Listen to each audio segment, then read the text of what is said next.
Banyak sahabat menanyakan apa komentar saya tentang pernyataan pejabat keuangan bahwa hutang Indonesia masih dalam ambang batas aman. Nah, gimana ini jawabannya? Sontoloyo ini bisa apa menjawab pertanyaan tentang hutang? Pastinya saya tidak ingin berargumen dengan Menteri Keuangan terbaik di dunia. Siapa saya juga sih? Kemudian setelah saya pikir-pikir mungkin ada baiknya bukan argumen tetapi menyampaikan dengan keilmuan yang lain. Dengan demikian diskusi menjadi netral. Karena bisa saja salah keilmuannya, bisa juga salah ambil sampel sehingga salah kesimpulan, dan dengan demikian kita nggak kena pasang ngeledek, lah salah ilmu gitu kan. Nah, ada sih ketakutan atau ketidakenakan kita bagaimana kalau keilmuan kita yang benar di kemudian hari. Kan jadi kayak pemerintah sekarang melakukan false information, itu yang kita nggak mau. Jadi harus berdasarkan keilmuan baru kita bertutur. Bagaimana kalau mulai dari sana? Bener deh, kalau ternyata kita benar gak enak banget jadinya. Begini melihat dari kacamata lain, dari ilmu lain. Ngapunten loh ya Bu, jangan diambil hati, ini untuk semua anak bangsa boleh beda keilmuan kan? Pertanyaan pertama, refleksi ke tahun 1998. Apakah Indonesia krisis karena pemerintah gagal bayar hutang atau karena rasio hutang pemerintah saat itu lebih tinggi dari pemerintah sekarang? Dalam bahasa lain, rasio hutang seperti dikatakan Ibu Menteri, rasio hutang kita aman masih 29%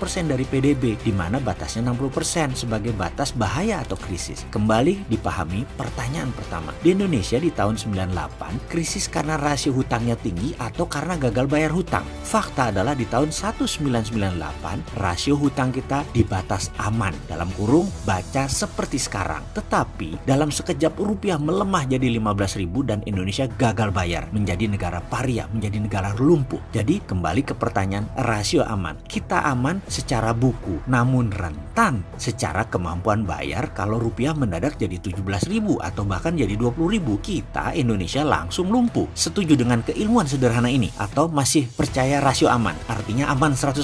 Boleh lanjut? Ini monggo loh, saya ini dianggap Sontoloyo nyinyir, monggo loh ya. Selama pakai keilmuan lain berdalih data, monggo. Jangan sampai pakai emosi mentang-mentang penggemar berat seseorang lalu beda ilmu dianggap salah dan pendosa. Ngapunten loh ya bikin emosi. Lalu masalah hutang dilihat dari asal yang berhutang. Apakah hutang pemerintah, hutang BUMN, hutang swasta, plus off balance sheet liability lainnya. Lalu kita melihat bagaimana kita nyaur atau nyicil hutang tersebut atau membayar kewajiban hutang tersebut. Apakah dengan berhutang lagi alias bayar pakai pinjaman hutang baru lagi, atau dengan pendapatan proyek, atau dengan jualan aset, dan banyak lagi caranya. Dalam tahun 1998 masalahnya hutang negara, hutang swasta, hutang BUMN menumpuk di satu tempat, tapi semua hutang mata uang asing alias hutang dari pinjaman luar negeri. Jadi rentan dengan naik turunnya kurs. Di tahun 2019 ini hutang negara, hutang BUMN mendominasi, swastanya sedikit. Lalu dikatakan bahwa Jepang, Amerika adalah negara penghutang terbesar. Nah ini menarik, benar setuju. Hutang diambang rasio atas alias sudah di atas 55% dari negara Amerika dan Jepang. Namun di sekolah saya diajari juga cara melihat data dengan cara lain. Maaf ya, mungkin karena kampus pinggiran beda dengan kampus Bonafit, jadi ilmunya masih ecek-ecek saya ini. Begini kami diajarkan, hutang Amerika menggunakan mata uang negaranya sendiri alias hutang pakai mata uang dolar juga. Jadi tidak ada potensi rugi kurs, dan juga pembeli surat hutangnya ya warga Amerika sendiri, pengusaha Amerika sendiri, perusahaan Amerika sendiri, atau pinjamannya jadi pinjaman dalam negeri yang banyak. Demikian juga Jepang, dana pensiun Jepang duitnya banyak dan dipakai beli surat hutang negara sendiri, yen ketemu yen. Sekarang hutang Indonesia 100% hutangnya foreign direct investment, hutangnya pakai currency asing, masuk ke proyek BUMN dan proyek negara. Jadi kok saya nggak enak untuk mempertanyakan hutang kita aman, yang bener aman tuh yang mana? Yang aman di rasio buku, di fakta lapangan beda. Ngapunten loh ya, ilmu saya kampungan, maaf kalau saya salah ilmunya, saya mohon diajari lagi. Pengen banget berguru dengan yang terbaik, saya fan berat beliau loh. Dan untuk sahabat, ilmu ini jangan dipercaya penuh loh. Keilmuan saya ini ceper banget dan masih diragukan, tapi saya yakin common sense manusia tidak memerlukan sekolah tinggi. Bener nggak gitu? Sudah dulu, semoga menjawab pertanyaan sahabat.